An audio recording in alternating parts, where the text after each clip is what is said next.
Soy un salvadoreño común, yo soy de El Salvador, de este pedazo de tierra donde el sol cae fuerte desde temprano, donde el café humea en las manos de mi abuela, y donde la vida ha sido cuesta arriba desde que tengo memoria.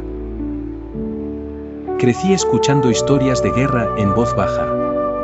Vi a mi madre esconder su miedo detrás de una sonrisa cuando salíamos a la calle. Vi a los vecinos marcharse sin decir adiós, buscando suerte más allá del mar. Y aprendí, como muchos, a no esperar mucho de nada. Porque en este país, durante años, las promesas se reciclaban cada 5 años, pero la realidad seguía igual. La misma calle rota. La misma escuela sin pupitres. La misma sombra que caminaba detrás de uno, con acento de pandilla. Uno se acostumbra a caminar rápido, a no preguntar, a mirar al piso, a no esperar justicia, ni ayuda, ni cambios. Solo a sobrevivir, y dar gracias si el día termina con todos vivos en casa. Y fue así, entre tanto silencio, que apareció una voz diferente. No gritaba. No usaba las palabras de siempre. No venía de las mismas cúpulas. Y eso llamó la atención. Muchos dijeron que era un loco. Otros, que era solo moda. Pero algo en la forma en que hablaba, directo, sin adornos, nos hizo alzar la cabeza. No era un salvador. Pero tampoco era igual a los que ya conocíamos. Se llamaba Nayib Bukele. Un joven con gorra, sin corbata, que decía cosas que uno mismo había pensado en su cama, pero que nunca se atrevió a decir en voz alta. Y no hablaba de izquierda o de derecha. Hablaba de sentido común. Si nadie lo hace, lo haré yo, decía. Y algunos nos reímos al principio. Pero luego, sin darnos cuenta, empezamos a creerle. Yo no soy político. Soy salvadoreño. He trabajado bajo el sol, me he bajado del bus con miedo, he visto el luto tocar demasiadas puertas. Por eso esta historia la quiero contar como se cuentan las cosas entre nosotros, sin bulla, pero con verdad. No te prometo héroes ni cuentos bonitos. Solo lo que vi. Lo que vivimos. Y lo que, por primera vez en mucho tiempo, empezó a cambiar. Porque El Salvador, ese que muchos daban por perdido, empezó a enderezar el rumbo. Y todo comenzó con alguien que se atrevió a pensar distinto. Así que si estás a punto de dormir, cierra los ojos tranquilo. Porque esta no es una historia cualquiera. Es la historia de cómo un país entero decidió que ya era suficiente. Y como un hombre, uno solo, al principio, decidió no pedir permiso. Soy un salvadoreño común, a veces uno piensa que los presidentes nacen sabiendo qué hacer. Como si vinieran programados, como si desde niños jugaran a dar discursos o a firmar papeles importantes. Pero la verdad es otra. Todo empieza mucho antes. Empieza con las cosas pequeñas. Con lo que uno escucha en casa. Con lo que se le queda grabado no en la cabeza, sino en el corazón. Y en el caso de Nayib, todo empezó con su papá. Se llamaba Armando Bukele. Era doctor. Pero no solo de medicina. Era un hombre de muchas ideas, muchas lecturas, muchas preguntas. Un hombre que no hablaba fuerte, pero decía cosas que uno se llevaba para toda la vida. Yo no lo conocí, claro. Pero uno lo siente en las cosas que Nayib ha dicho con los años. En su forma de no quedarse callado. En esa manera tan suya de hacer lo que cree, aunque moleste, aunque duela. Eso no se aprende en un libro. Eso se mama en la casa, como decimos aquí. Desde cipote, Nayib escuchaba a su padre decir una frase que lo marcaría para siempre, ¿y si nadie más lo hace, lo harás tú? Imagínate esa pregunta. Dicha no una vez, sino muchas. Dicha mientras uno crece. Mientras juega. Mientras aprende a pensar. No es una pregunta cualquiera. Es como una semilla. Una que no hace ruido, pero que echa raíces. Y esa semilla fue creciendo en él.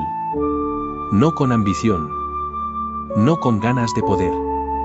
Sino con inquietud. Con el deseo de entender por qué las cosas estaban tan mal. Y por qué nadie las cambiaba. El papá de Nayib no lo obligó a ser político. Tampoco lo entrenó para mandar. Lo que hizo fue enseñarle algo más raro, a ser coherente. A que lo que uno dice se parezca a lo que uno hace. A que si vas a levantar la voz, sea porque estás dispuesto a actuar. No solo a quejarte. En casa de los Bukele, la conversación no era de lujos.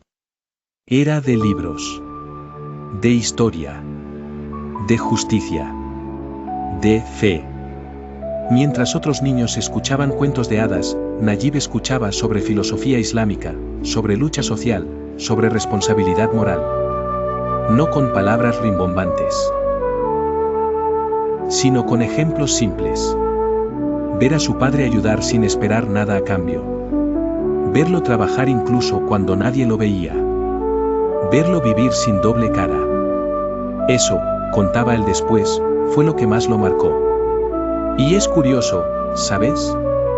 Porque mientras muchos políticos se forman en universidades del extranjero, entre trajes y discursos, Nayib se formó caminando al lado de su papá.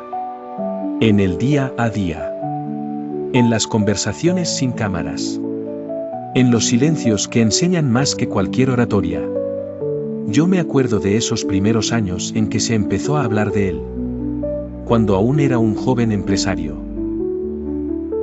Cuando salía en algún periódico o lo mencionaban por algún proyecto social.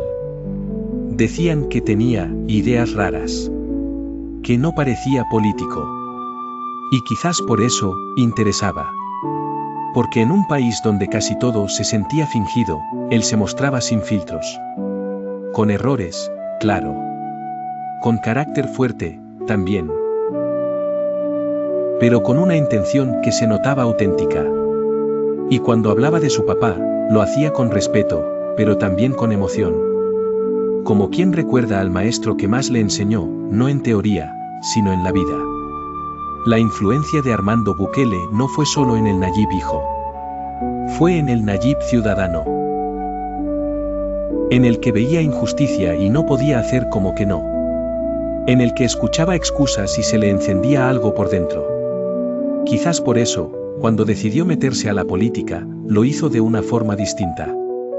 No buscó padrinos. No pidió permiso.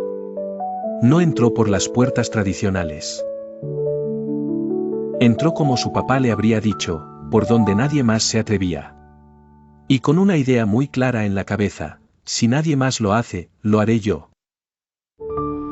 A veces me pongo a pensar cuántas vidas cambiaron porque un padre decidió sembrar una pregunta en su hijo. Cuántas historias comenzaron no con una gran decisión, sino con un consejo sencillo, repetido con amor. En un país tan golpeado como el nuestro, eso importa. Porque cambiar el rumbo no siempre empieza con leyes ni decretos. Empieza en la casa. En una voz firme. En una enseñanza silenciosa. Hoy, cuando uno lo escucha hablar de fe, de visión, de no rendirse, uno no oye a un político. Oye a un hijo. A uno que se sentaba con su padre a mirar el cielo salvadoreño, buscando respuestas. Y que entendió que, a veces, uno no está llamado a seguir caminos, sino a abrirlos. Soy un salvadoreño común, y te hablaré del actual presidente del Pulgarcito de América, Nayib Bukele, de esa persona con barba y gorra. Yo me acuerdo bien. De cuando lo vi por primera vez en las noticias. No hablaban de él como ahora. Era el alcalde de un pueblito al que pocos ponían atención, Nuevo Cuscatlán.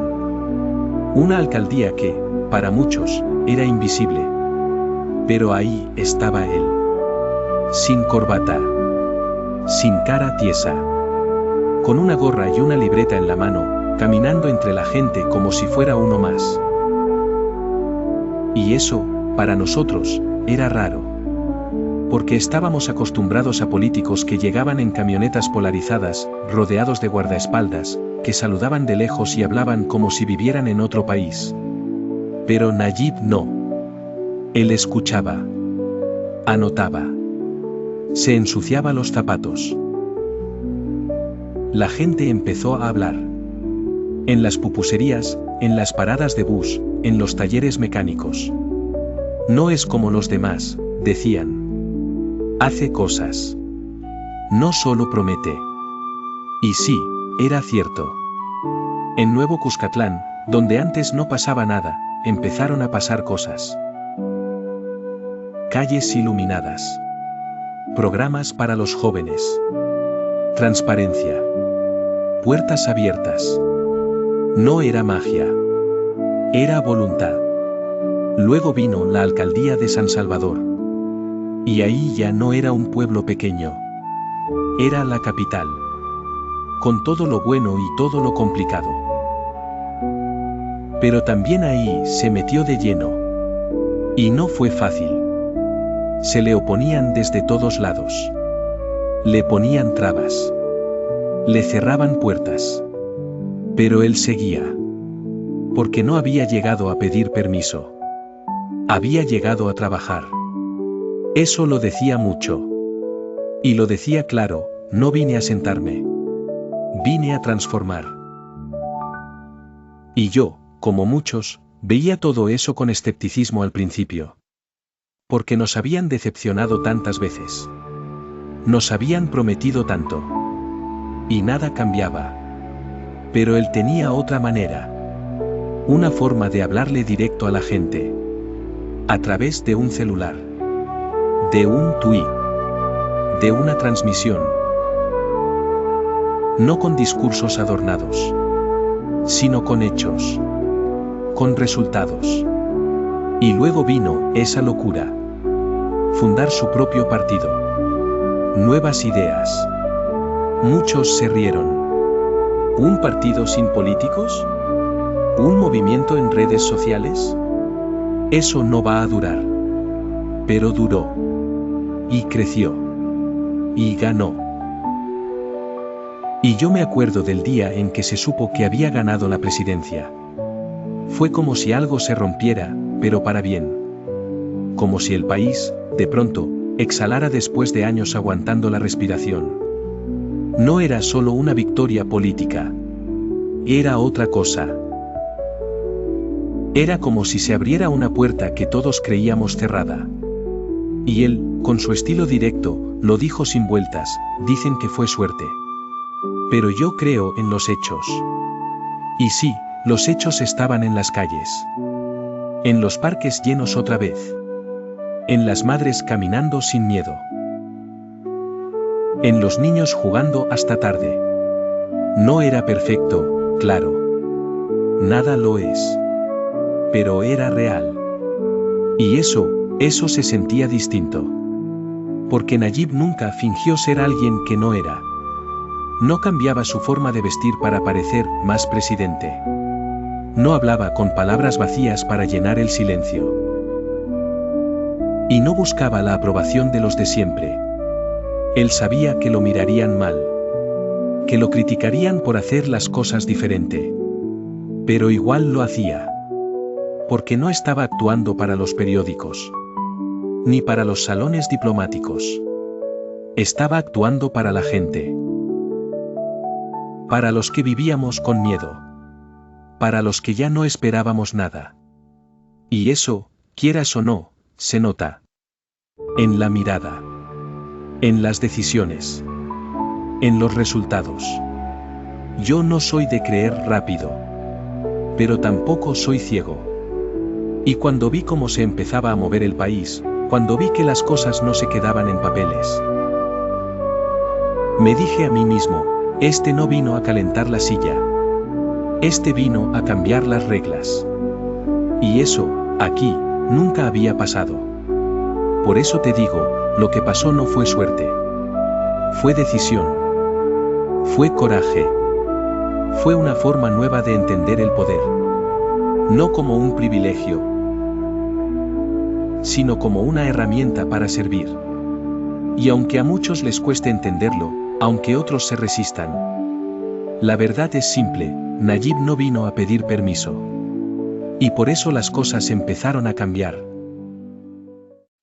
Soy un salvadoreño común, y quiero hablarte del presidente de nuestro país, Nayib Bukele. Yo no sé en qué momento nos acostumbramos. Pero pasó. Pasó sin que nos diéramos cuenta. Un día, ya era normal mirar por encima del hombro. Ya era normal que tu mamá te dijera, avísame cuando llegues. Ya era normal que un joven no pudiera entrar a ciertos lugares por llevar puesta una camisa del color equivocado. Era miedo.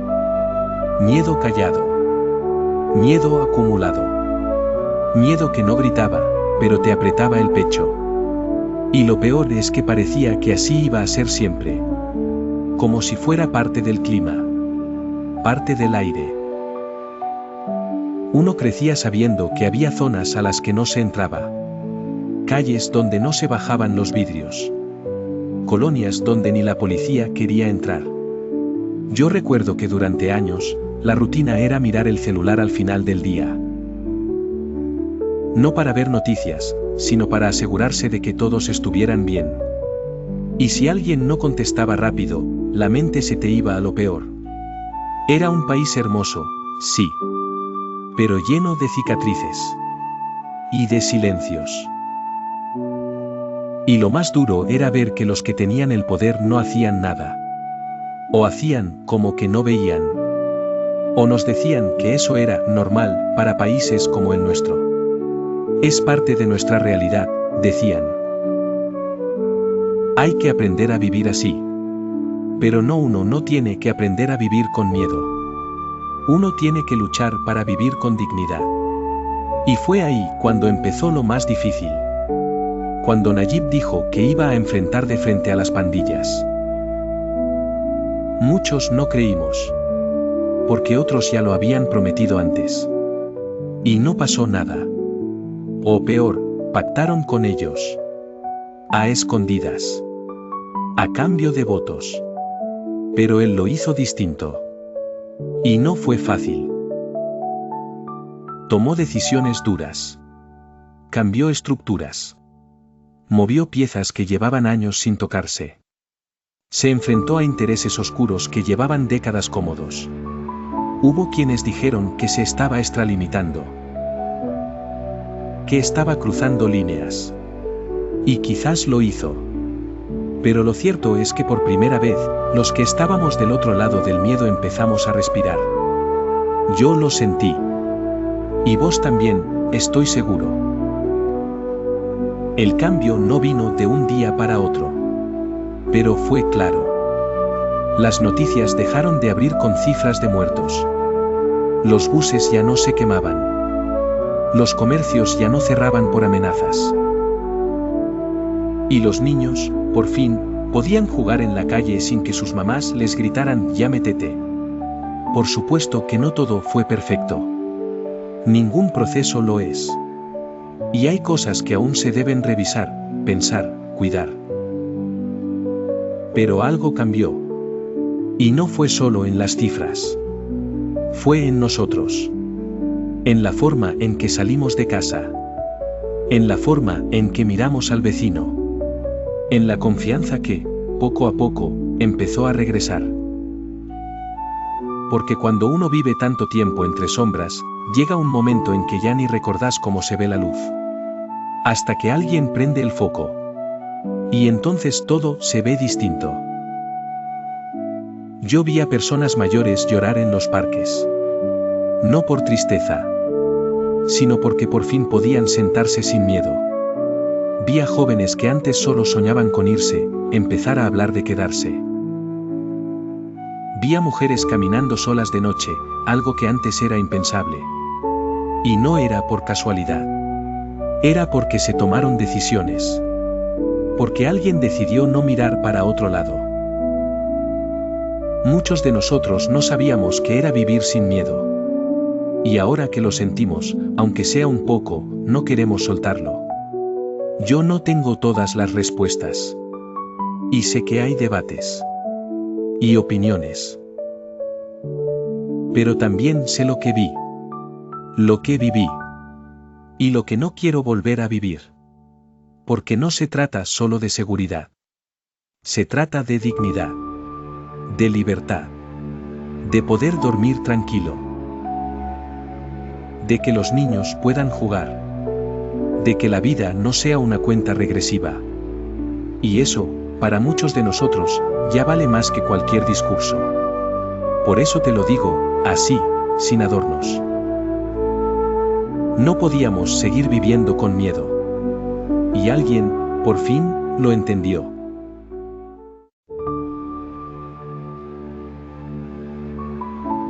No venía de una casta política. No tenía apellido heredado. No citaba frases de libros de derecho. Ni se escondía detrás de corbatas ni de discursos largos. Él llegaba con gorra, con tenis, con un celular en la mano y los ojos bien puestos en lo que pasaba en las calles. Y claro, eso chocaba. Porque aquí, por años, nos enseñaron que para ser presidente había que parecer presidente. Y él no se parecía a ninguno.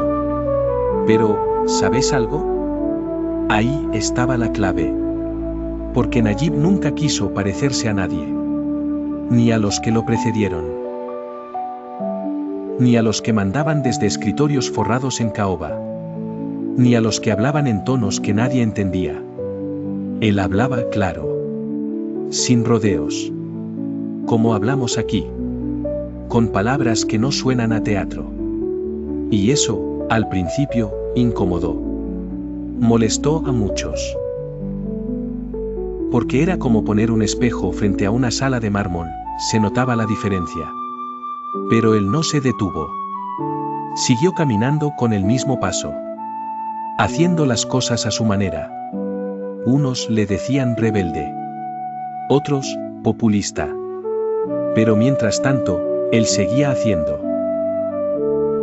proyectos, leyes, cambios y sobre todo, esperanza. Y es que hay una cosa que no se enseña en ninguna escuela de gobierno, la autenticidad. Y a este hombre no le costaba ser auténtico. Le salía solo. No necesitaba disfrazarse de estadista. Porque entendía que el poder real no está en el traje, sino en la voluntad. Yo he visto cómo se ha parado en foros internacionales con el mismo estilo con el que se para en un estadio o en una comunidad. Sin filtros. Sin pedir perdón por ser como es. Y con una seguridad que no viene del ego, sino de la convicción. Eso no significa que no se haya equivocado. Claro que sí. Todos lo hacemos. Pero a diferencia de otros, él no intentaba parecer perfecto. Solo humano. Y coherente.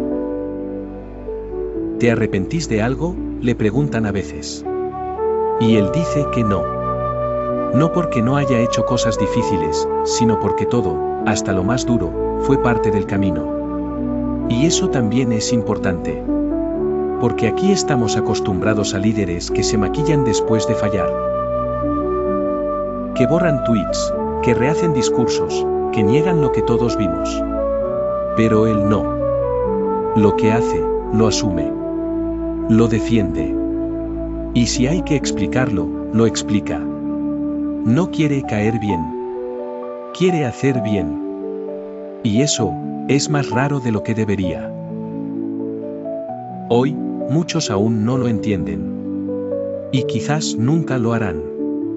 Porque su estilo no cabe en manuales. No sigue libretos. No repite fórmulas. Él cree en otras cosas. En la tecnología. En la honestidad como base, no como adorno. En la fe como motor, no como símbolo. Y lo más curioso de todo, es que, en un país tan cansado de discursos, esa autenticidad se volvió algo poderoso. Yo lo he visto en los ojos de la gente. En los jóvenes que por fin sienten que el gobierno nos escucha. En los ancianos que pensaban que no verían mejoras en vida. En los emprendedores que ahora se animan a intentarlo. Porque cuando alguien se atreve a no parecerse a nadie, abre la puerta para que todos se parezcan más a sí mismos. El Salvador no necesitaba una copia. Necesitaba una visión. Y aunque al principio fue difícil de entender, hoy muchos lo tienen claro, el cambio no vino vestido de traje. No vino con aplausos extranjeros. Ni con palabras rebuscadas. El cambio vino con gorra. Con decisión. Y con la convicción de que este país merecía algo mejor. Y eso, quieras o no, ya nadie lo puede negar. A veces los cambios no hacen ruido. No llegan con fuegos artificiales. No se anuncian con tambores. A veces, simplemente empiezan. Cuando alguien se atreve a hacer las cosas de otra manera. Así fue con Nayib. No era perfecto. Nadie lo es. Pero traía algo que hacía mucho no veíamos, la voluntad de cambiar lo que parecía inamovible.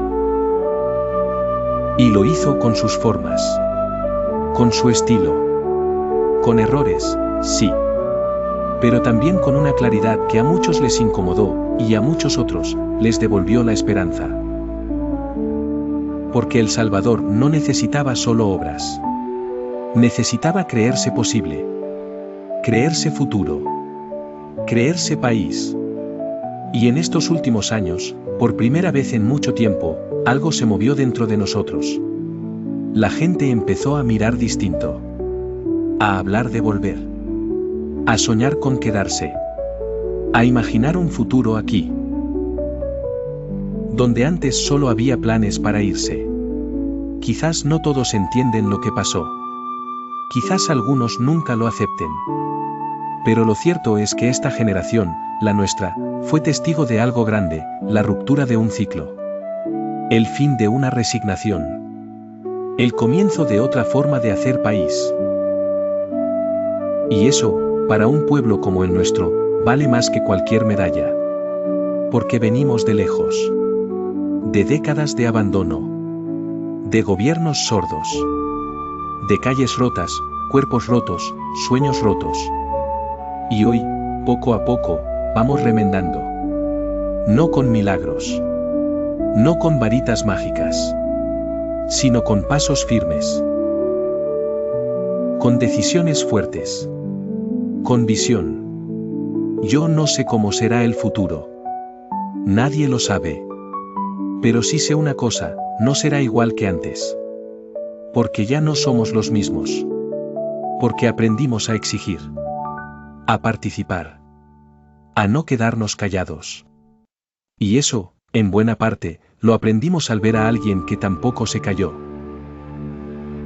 Hoy, mientras el país duerme un poco más tranquilo, mientras las calles se llenan otra vez de voces y risas, mientras los niños juegan en plazas que antes estaban vacías, uno entiende que no era imposible.